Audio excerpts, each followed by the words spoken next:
Some of the most exciting news coming out of Lock and Load was the release of the Super Heavies for a number of factions, 4 in total.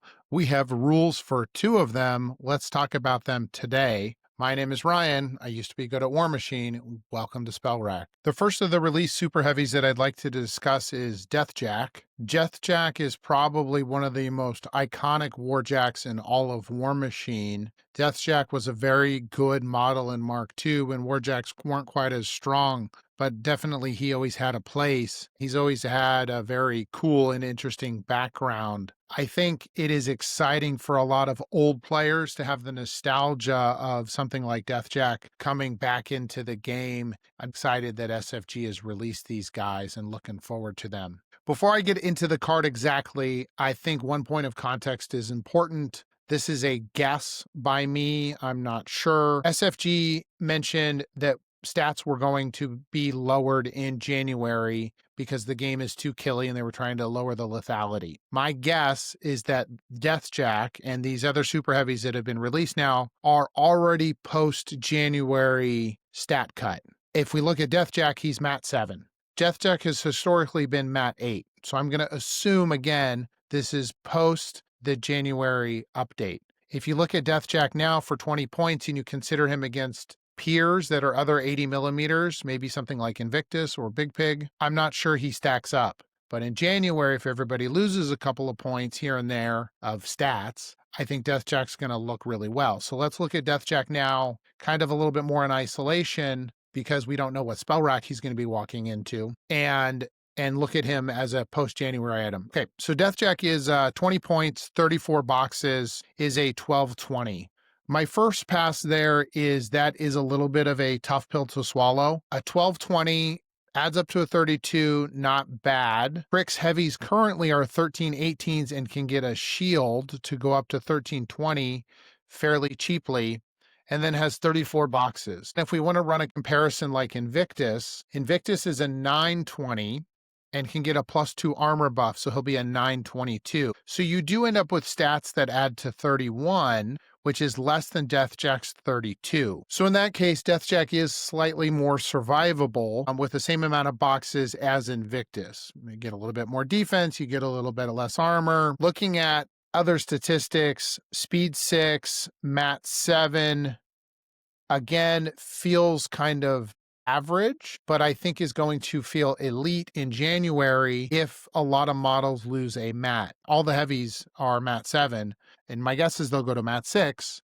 and so he's going to be a premier model at mat 7. Speed 6, I kind of probably expected, solid speed.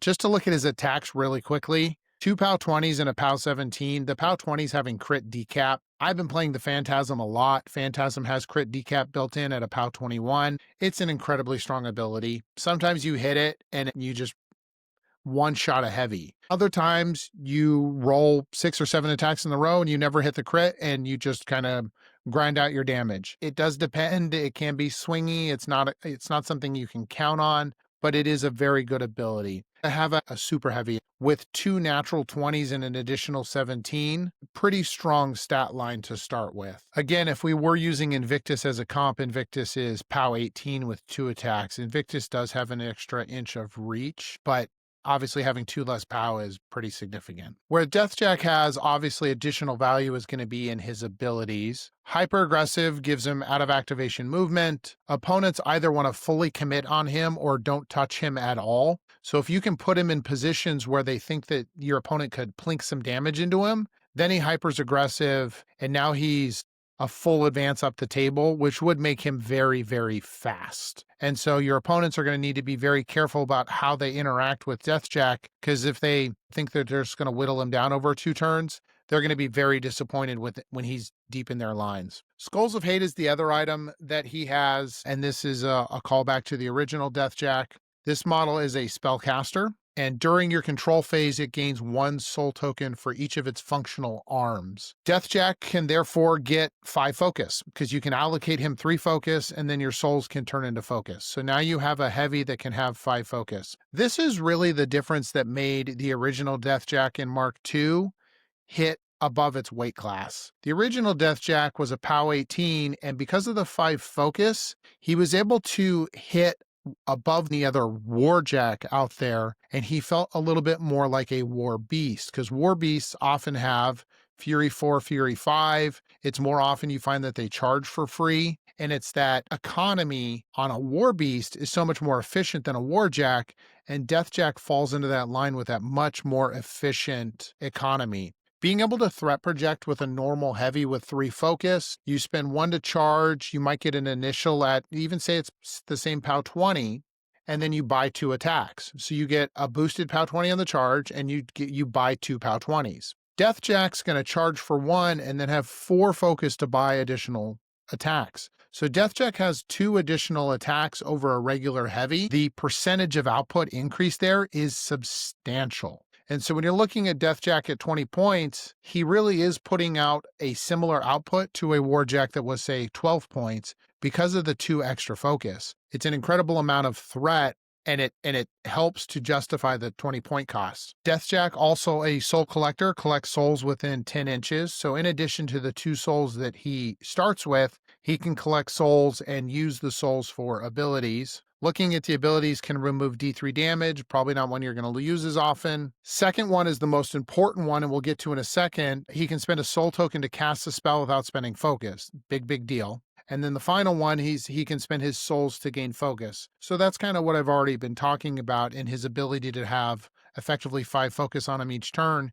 We've talked about the durability is not great at 20 points versus what I think a 12 to 15 point heavy might bring you in many factions. It's a little bit more durable, but not enough, I think, to justify the 20 points. His melee output, though, I think is on par. If you were to scale up a heavy up to 20 points with that extra focus, I think he's doing a similar amount of output per point. And so that is solid.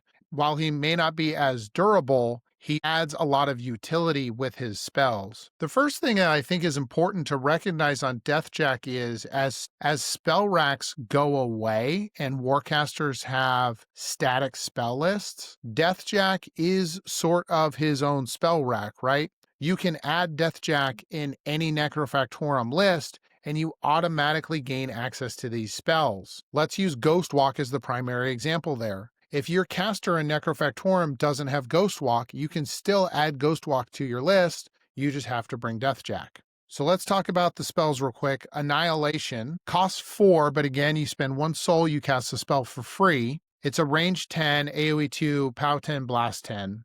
Models destroyed by this, you automatically get their soul tokens. So this is going to be a very good early game attack that Deathjack can do. Maybe Deathjack is not going to be your frontline hitter. He's going to be a second line hitter. And while you're committing other models, Deathjack has a very good use here. Deathjack at range 10 can put out some AoE damage and collect some souls. Ghostwalk, we all know, you give a unit ghostly. It's a very high utility spell. Again, it's the turn before you're committing Deathjack. He can always do this. He can also just Ghostwalk himself. I guess it should be noted he does not have Pathfinder, so you could give him ghostly, move through units, move through buildings, do whatever you need to do on the charge. The last ability is very interesting, I think, in Soul Shift. It says, remove a friendly faction warrior model within 4 inches of the spellcaster from play and replace it with a friendly faction cohort model within 4 inches of the spellcaster. So you're going to take a warrior model within 4 and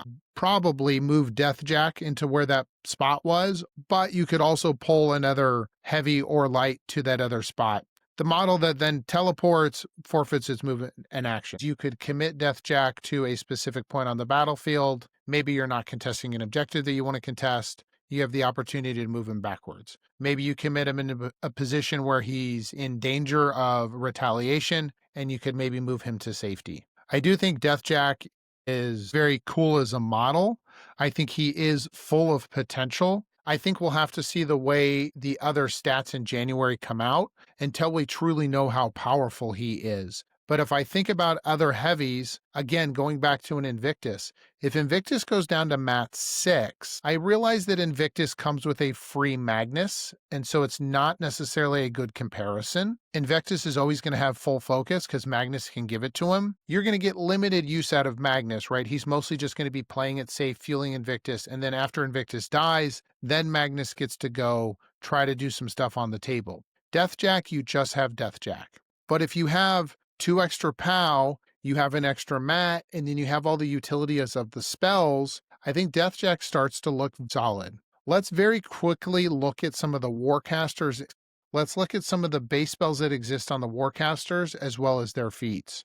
For Eviscerus, obviously the feat, Boneyard, he can dig in, can't gain cover because he's too big, but he can gain +2 speed and a focus. So you get some efficiency there. You can also put Redline on him. So +2 speed, +2 melee attack damage rolls could make for a very powerful and scary Deathjack. It is important to note that Redline is not size limited. I think Decathus is not going to like Deathjack. Decathus wants souls. You're not going to want to mix the two because then they're going to be fighting over souls. So probably not something you're doing there. Sepsira is obviously going to play a ton of Mechanothralls, giving lots of shield guards to Sepsira. Nicane's going to probably fall into a similar place. You get lots of shield guards. You do get Mirage here and Banishing Ward. So you could create a Deathjack with basically +2 speed on Mirage. And then Mirage also obviously allows you to do some tricks. Mort Neighbor is going to be the best place for Deathjack just because Mort Neighbor pairs with cohort models so well. The feat allows you to bring a cohort model back. It does say large based or smaller. Curious to see if they want to increase that to include Deathjack. We'll see in January if they think that that feat would be too powerful if you could target something like Deathjack or not. Having mobility and synergy, though, this is where this is going to be absolutely massive. Mobility is going to give +2 speed in Pathfinder. So now Deathjack may or may not need to Ghostwalk himself because he's going to have Pathfinder. And then synergy obviously could add up 3 mat and 3 POW to Deathjack. So if Deathjack gets up to a POW 23 at mat 10, now he's probably killing a Colossal. And that's really where you want him to be. He's going to kill anything he gets into contact with. So look for Mort Neighbor to probably be better come January. Obviously, we need to see where spell lists work their way out, but likely very powerful with Deathjack. Now let's go over to Sea Raiders and look at Azdarak. Azdarak is the other model that was certainly on display and also on sale at Lock and Load. I picked one up myself. I've started Orgoth as a second army, and he's one I'm super excited to get on the table. Again, the caveat, I think this is post-January, so let's consider that a lot of heavies and other warjacks are going to come down a mat or a rat or both. And so having mat 7, rat 7 here are going to be premium statistics. And as I mentioned in a previous video, in a game where the lethality is lowered and the flexibility of spell racks is eliminated, I think movement is going to be even more powerful in the game of War Machine. If everything else is being nerfed, movement stays the same, movement increases in importance. And so we're going to get to that here with him in a second. Looking at his stat line, speed 6, mat 7, rat 7, defense 13, armor 19. So like Deathjack, the stats add up to 32. It's a little bit higher than you get with your other 80 millimeters, 34 boxes, looks pretty solid. Azdarak is an extra point over Deathjack, whereas Deathjack, I already mentioned a couple of times, maybe he's worth his points. You know, he seems a little squishy for 20 points. His output seems good for 20 points, and obviously he has fantastic flexibility. So let's see where Azdarak ranks there. Let's just start with the weapons real fast. Range 10, POW 16. It gives you something to do early on before you commit this model as a frontline piece. Range 10, POW 16 is it's a pretty big shot. POW, you just kind of reach out and tag something and then make sure he doesn't get hit back. Melee wise, you're looking at a POW 19 and a POW 17. Not as strong as Deathjack, but you do have the addition of the gun. I do wish Azdarak POW was a 20, especially because Deathjack has 2 POW 20s and he has 5 focus. That's a lot of output coming out of Deathjack. So let's see what maybe Azdarak excels at. since it's not going to be necessarily committing him straight to a heavy or a colossal. I think Azdarak is perfectly summarized in Blade Glide. While making a trample power attack, this model gains +3 speed and does not stop when contacting a model with a medium or large base, an obstruction, or an obstacle. This model makes trample attacks against models regardless of base size. This guy's speed 6. When you trample, you move +3 speed. This is going to go +6 speed. So he tramples 12 inches. 12 inches is very far, and he's going to have a very wide base because of the 80 millimeter. You have to keep in mind that because of the 80 millimeter, it's going to limit his landing spots, but being able to move 12 inches is really far. We know that Azdarak wants to trample. So let's see what he's going to trample with. Flametail says when this model advances into base-to-base contact, which you will be doing when you're trampling, enemy models get set on fire. So anything you trample over is going to be set on fire. Addition, he has Fuel the Flames. When an enemy model without fire resistance suffers a fire damage roll while within 5 inches, add 2 to the roll. So if Azdarak tramples over your stuff, lights it all on fire, stays within 5 inches of it, now they're taking a POW 14 damage roll the next turn. It is worth noting that Azdarak cannot force the fire to stay, so your opponent can still roll it out. But if it does stay, they are taking a POW 14. I'm going to go now to the bottom here in Threshing Blades. This model gains +4 to its power trample attack damage rolls. So this means that Azdarak, when he tramples, is going to be hitting at a POW 18, very strong attacks. If you can hit 5 or 6 models, I think you get a lot of value out of that. If you're only hitting 2 or 3 models, I mean, you're only giving up 2 initials when you trample, so maybe it's worth doing. The difference there, though, is you're going to be spreading your attacks out over the 3 or 4 models you trample over. You're going to have to spend 1 focus to trample. Wherever you land, you're going to have 2 focus left, and you're going to buy 2 POW 19 attacks. So you have to consider that unlike Deathjack pushing very strong output into an isolated model, Azdarak is kind of spreading out damage. You want to run over a unit and clean up the unit, and you want to put a little bit of damage into a heavy, but you're certainly not going to finish it off because you're just buying 2 POW 19s. Now let's look at a little bit of additional sort of utility in Azdarak now that we know what his offensive components do. He has Spring Blades. If he takes a melee hit, the opponent takes D3 damage. It's the same ability as the Cats in Dusk. The other thing that Azdarak has is Sprint. And as I noted at the beginning of this conversation, I think movement is going to be very important. Come January, Azdarak has Sprint. After he destroys a model, he can make a full advance. Azdarak, on his base, can trample 12 inches and then sprint backwards 6.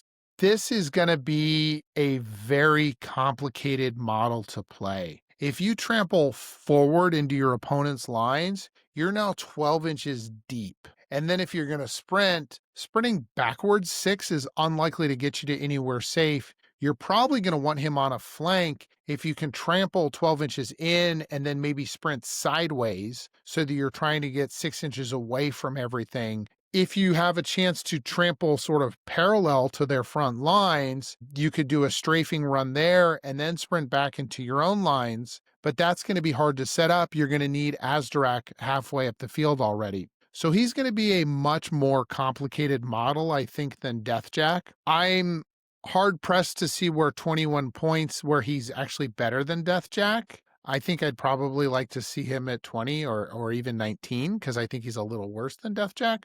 But I might be wrong, again, because of the movement abilities. I think Sprint on a model this powerful is going to be incredibly important. Let's look at Warcasters to put him with. Again, looking at just spells that they have, as well as feats. Horus obviously has Fate Bless, so you can get some rerolls. And then is a +3 damage feat. That'll be fantastic. It's not a whole lot else that Horus is going to do there. Kishtar has Swift Hunter, so you could shoot the gun and move 2 inches.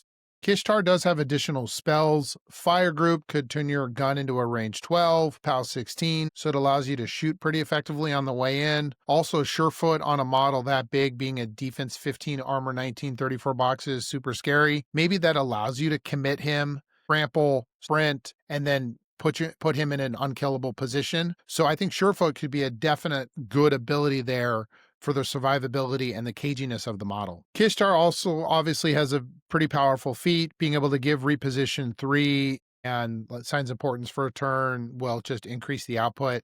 That reposition 3 in addition to the sprint could be a very powerful combination to keep him alive. The next one I want to look at is Sabrith. I think Sabrith is probably going to be the best place for this model. We'll see a higher play rate of Sabrith next year. Sabrith already has a very good spell list. Having Overtake for the battle group, assuming he keeps that, very powerful. So you can move with this big piece. Having Perdition and Crippling Grasp is also going to offer insane value for this super heavy. Perdition says if you damage a model, a cohort model can make a 5-inch move directly towards the closest enemy model. So for Azdarak, he's going to be able to walk 5, trample 12, repo 6. That's 23 inches of movement. That's very far. There is redline on the racks. Presumably, one of the Warcasters probably gets redline built into its spell list. When you talk about a spell like Redline or any other effects that add to your speed, when Azdarak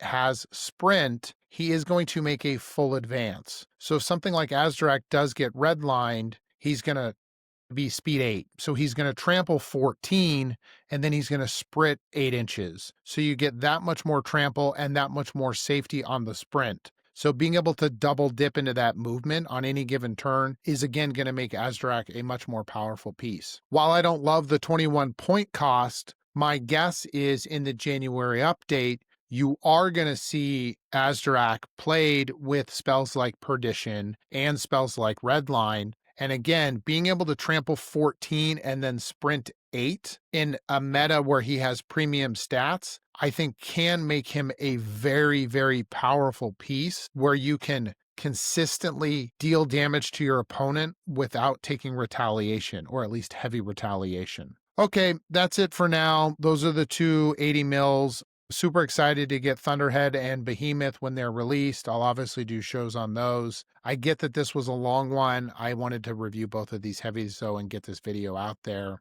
Please like and subscribe. Until next time, thanks everyone.